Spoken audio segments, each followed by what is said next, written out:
Τιμή και τη χαρά να φιλοξενεί τις εκδηλώσεις του Ευρωπαϊκού Βραβείου Θεάτρου για δεύτερη συνεχή χρονιά στη Θεσσαλονίκη με τη συνεργασία και την υποστήριξη του Υπουργείου Πολιτισμού. Συμμετέχουμε και στηρίζουμε όλη τη σημαντική αυτή διοργάνωση που φέρνει κοντά τους καλλιτέχνες, αλλά και γενικότερα τους ανθρώπους του θεάτρου και του πολιτισμού. Τους δίνει τη δυνατότητα να συναντηθούν, να ανταλλάξουν απόψεις και να αναζητήσουν νέους δρόμους έκφρασης και δημιουργίας. Φιλόξενες αίθουσες του Κρατικού Θεάτρου Βορείου Ελλάδος. Καλή μας επιτυχία!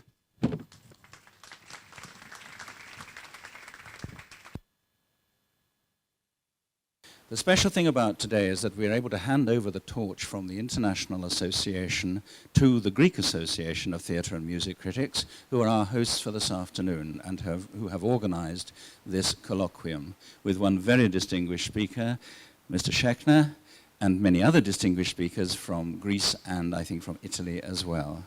So apart from bidding you welcome and saying how very pleased we members of the International Association are, both to be here and to have the benefit of our Greek colleagues organizing this afternoon. Επίσης, θα ήθελα εκ μέρους του Διοικητικού Συμβουλίου της Ενώσεως να ευχαριστήσω πάρα πολύ τόσο τους ηθήνοντες του Κρατικού Θεάτρου Βορείου Ελλάδος και ιδιαίτερα τον Διευθυντή του, τον κύριο Νικήτα Τσακύρογλου, και τους συνεργάτες και συνεργάτηδές του και βέβαια τα μέλη της Επιτροπής που επομίστηκαν αυτό το βάρος, την κυρία Μαρίκα Θωμαδάκη, συνάδελφο κριτικό και κοσμήτωρα της Φιλοσοφικής Σχολής του Πανεπιστημίου Αθηνών, τον δόκτορα Λέανδρο Πολενάκη, Γενικό Γραμματέα του Διοικητικού Συμβουλίου της Ενώσεως και πάνω απ' όλους τον καθηγητή κ. Σάβα Πατσαλίδη, που κυρίως έφερε το οργανωτικό βάρος αυτής της, ελπίζω, πολύ ενδιαφέρουσας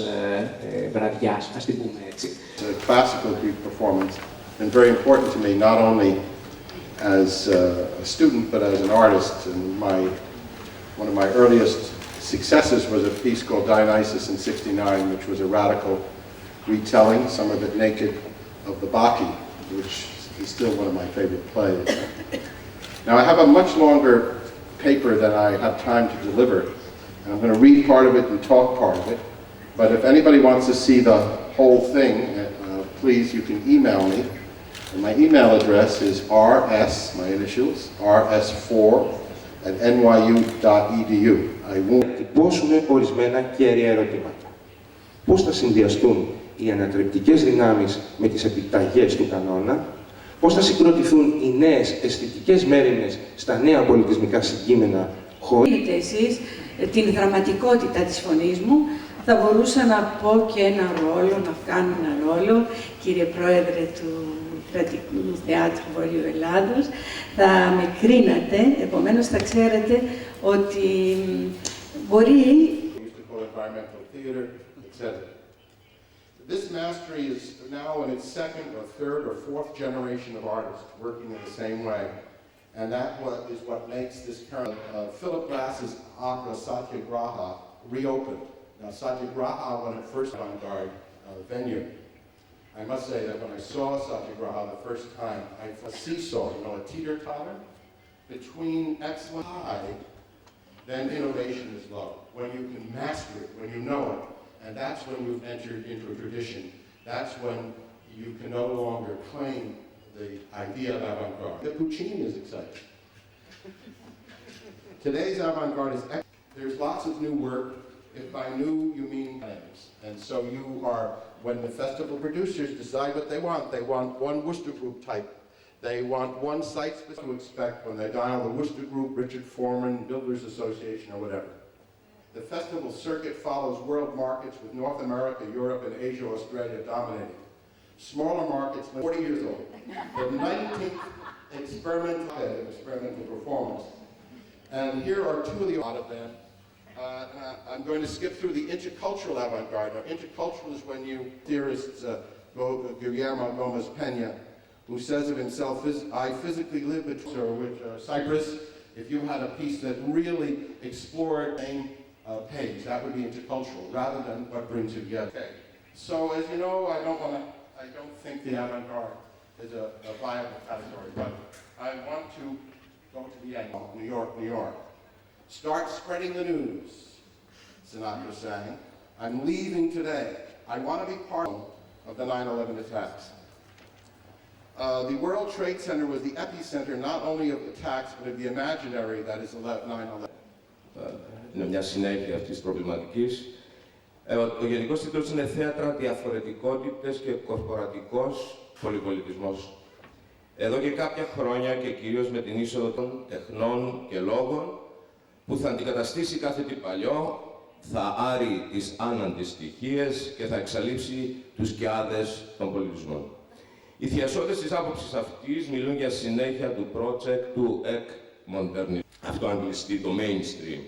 Όπως δεν ισχυρίζονται ότι είναι κακό που χορηγοί και μεγάλα οικονομικά κέντρα δίνουν χρήματα και σε θέατρα που θέλουν να προβάλλουν ή των ανταλλαγών, δεν λύνει τόσο απλά το πρόβλημα των σχέσεων με την καλλιτεχνική και κοινωνική ιεραρχία του τέστην με το παιχνίδι της δύναμης.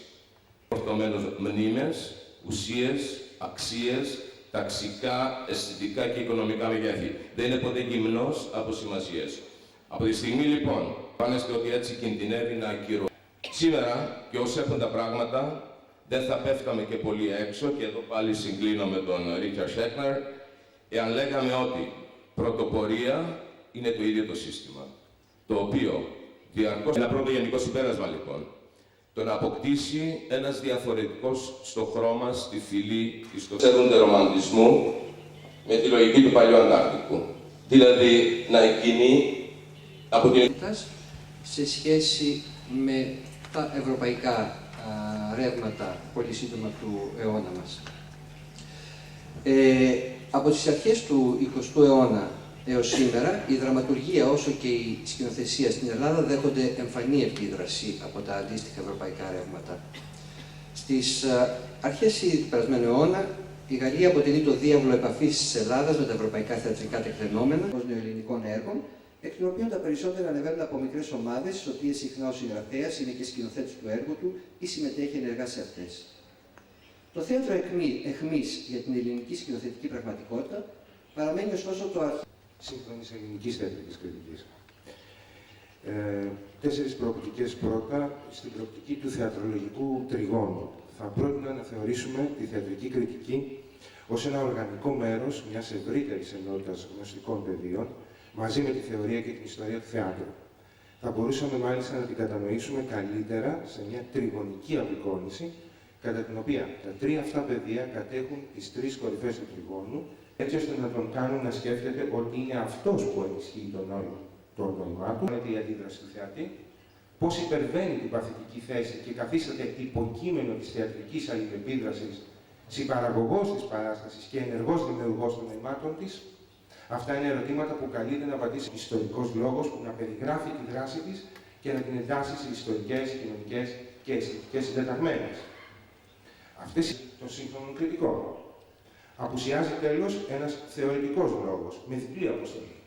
Αφενός να διαμορφώνει η κριτική και αφετέρου να την εφοδιάζει με τα απαραίτητα μέσα ώστε να αντιμετωπίζει ευχερέστερα τις πολυπληθείς και τις κεκτημένες από το παρελθόν θέσεις με τρόπο ανερμάτιστα εμπειρικό, αν όχι αυθαίρετο, αποτελεί έναν κομφορμισμό των κληρονομημένων αισθητικών κανόνων, ενώ η δεύτερη μοιάζει να ενστερνίζεται, κατά τη φράση του Bourdieu, της αξιωματικής υποκειμενικότητας, μπορεί πολύ πιο εύκολα να μετατοπιστεί προς κάποια μόνο σημεία από ότι εάν αντιμετώπιζε την αξιωματική κριτική με κριτικό τρόπο. Να κάνουν ένα ρόλο, κύριε Πρόεδρε του Κρατικού Θεάτρου Βορείου Ελλάδος, θα με κρίνατε, επομένως θα ξέρετε ότι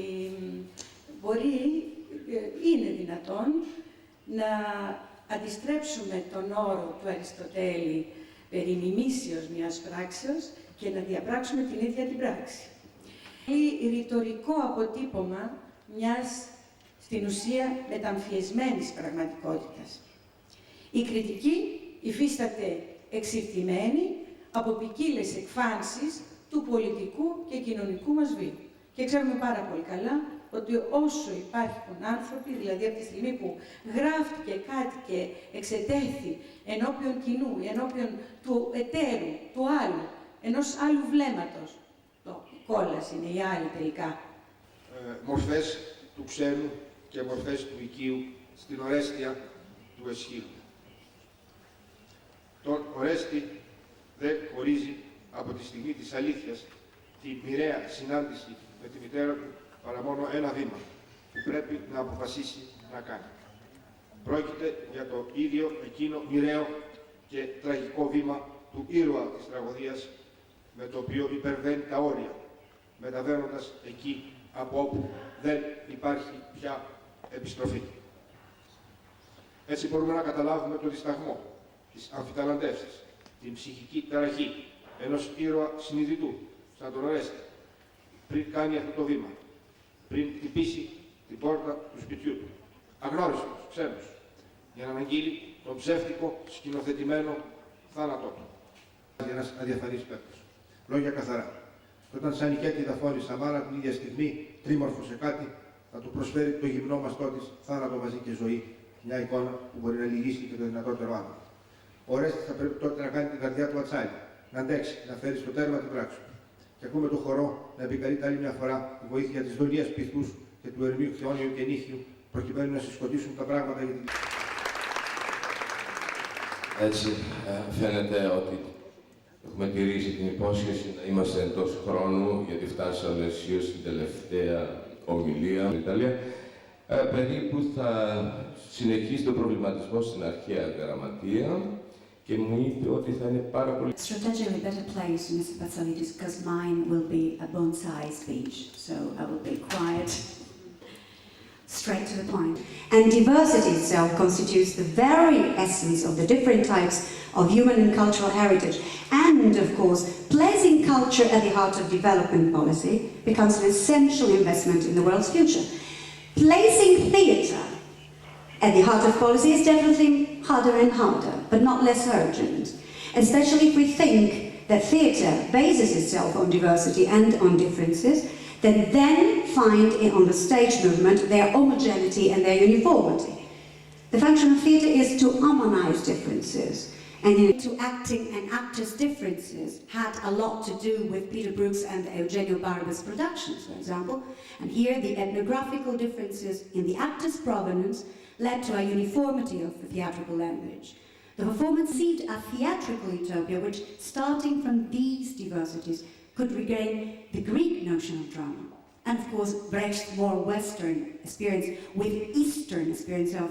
and the best results are when they do manifest homophony, homology, uniformity of diction, but at the same time, when inside of this does persist the discrepancy, the breach, the rift, that allow the unrestricted, the diffusions of events, lives on a more and more pressing urgency.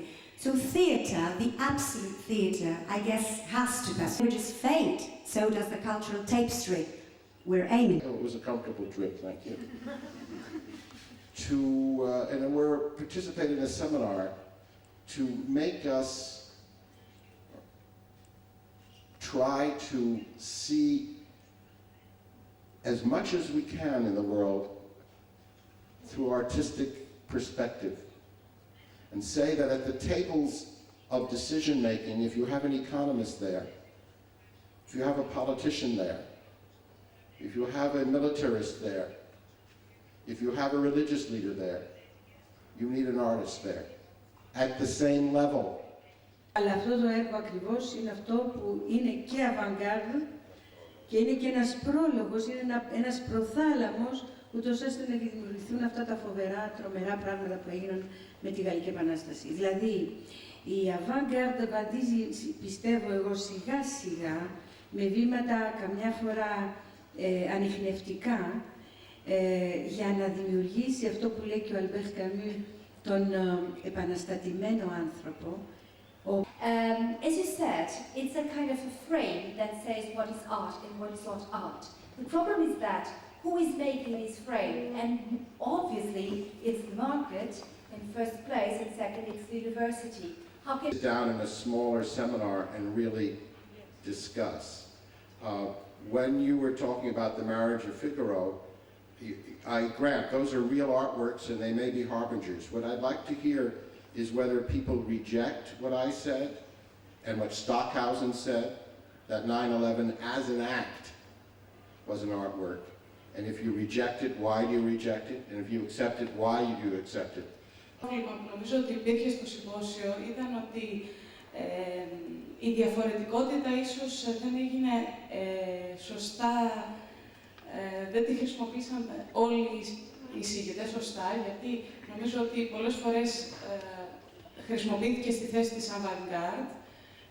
Μιλήσαμε για cultural diversity, avant-garde, ετερότητα, διαφορετικότητα, αποξένωση και οικειοποίηση. Νομίζω ότι εκεί λίγο είχαμε ένα πρόβλημα του τι ακριβώς... Herbert, ο οποίος από την αρχή ήταν πάρα πολύ ενθουσιώδης για το όλο θέμα. Νομίζω εδώ ολοκληρώνουμε. Ian, you want to say something? Yeah. Finish off after you. Oh, yeah. Okay. Λοιπόν, σας ευχαριστούμε πάρα πολύ. Η Ένωση Ελλήνων Κριτικών σας ευχαριστεί. Και εμείς με τη σειρά μας να ευχαριστήσουμε τον κ. Τσακρίνογλου προσωπικά. Thank you. Just on behalf of the International Association, I want to thank Savas for organising this afternoon and our very distinguished group of speakers. It's been great to have the Greek viewpoint, but also the Italian and the American viewpoint. Richard has opened up the frame for us, I think. We can think outside the box as a result of the challenges he's laid down to us. I just wanted to say that in a week's time, the International Association goes on from here up the road to Sofia in Bulgaria, where we're having our own Congress, and the topic for that is theatre and humanism in today's age of violence. I think it got us off to a very good start in our thinking about a violent age and the place of theatre, and whether we secular humanists still have a place in it. So thank you all for coming, thank you all for speaking. I hope to see many of you in Sofia as well.